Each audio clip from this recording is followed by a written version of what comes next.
Good morning guys!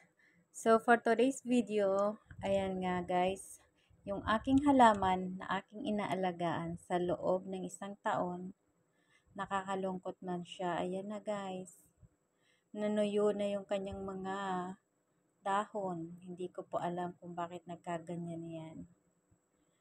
Lagi ko naman siyang dinidiligan, umaga at hapon. So ayan, bakit kaya nangyari yung ganyan guys?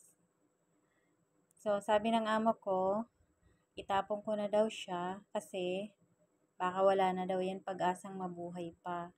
Pero dinala ko siya sa labas, doon ko siya inayos. Tanggalin ko siya sa lupa, tapos pipiliin ko lang yung parang sa tingin ko sa tingin ko okay pa siya at sa tingin ko na baka mabuhay pa.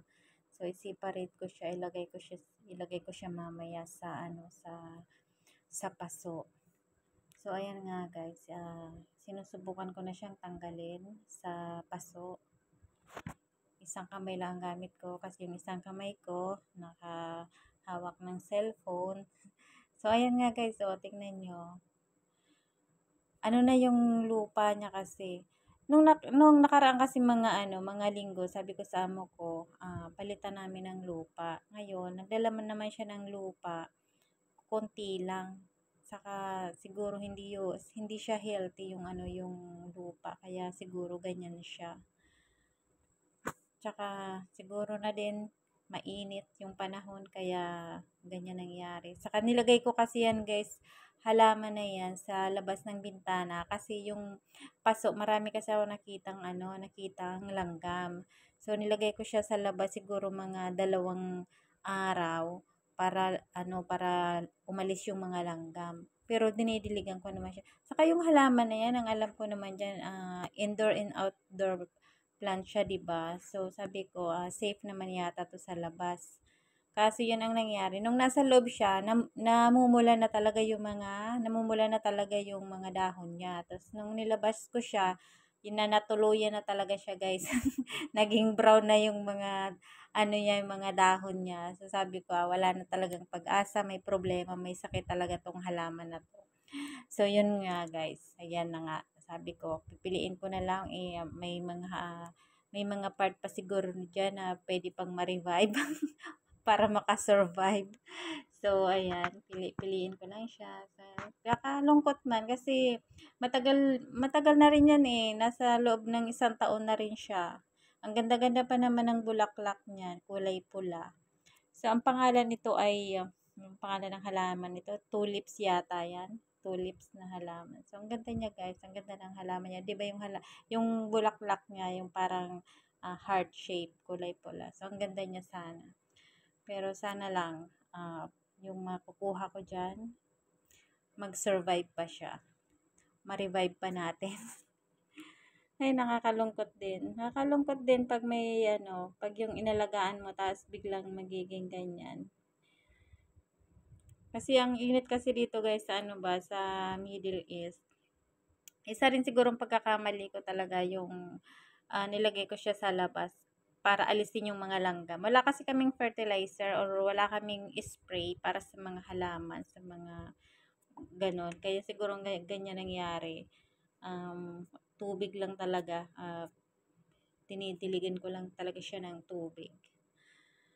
So, ayan na nga guys. Ano pang magagawa natin dyan? Ayan, ano-anuhin na lang natin.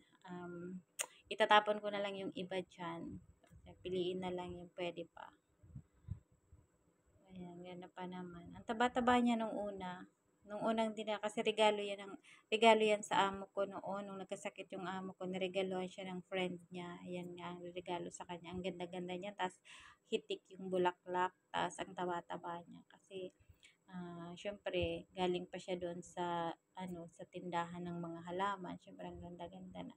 So, andyan na nga guys. Ayan na. Ilipat ko na sa sa isang paso para ma-save pa natin kung sakali. Ayan, inaalis ko yung mga talaga, yung mga patay na. Tsaka tingnan nyo naman guys, yung mga dahon niya, brown na talaga siya. So, parang wala na talaga siyang pag-asa. Sana magkaroon pa siya ng ng himalang mabuhay kung sakali man. So ayan na siya. Yung lupang tinanggal ko, yun din lang naman ang ibinalik ko. Hindi ko lang alam kung may problema din yung lupa. Kasi minsan 'di ba guys, yung lupa din may problema. Wala naman kasing ibang lupa diyan, walang mapagkuhaan na lupa. So yan lang din yung lupa, binalik ko lang din. Ayun. Nakakatuwa din kasi guys, 'di ba, pag yung mga inaalaga nating halaman, healthy, tapos ang ganda niyang tingnan sa umaga, green na green yung dahon, tapos may umuusbong na bulaklak.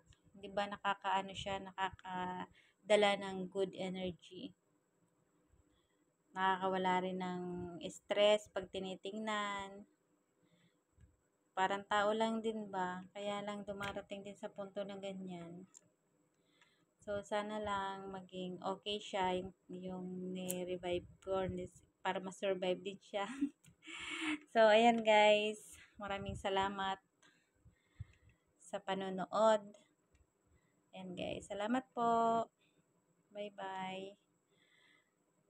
Kita-kits po tayo ulit sa ating mga susunod pang video. Bye guys and love you.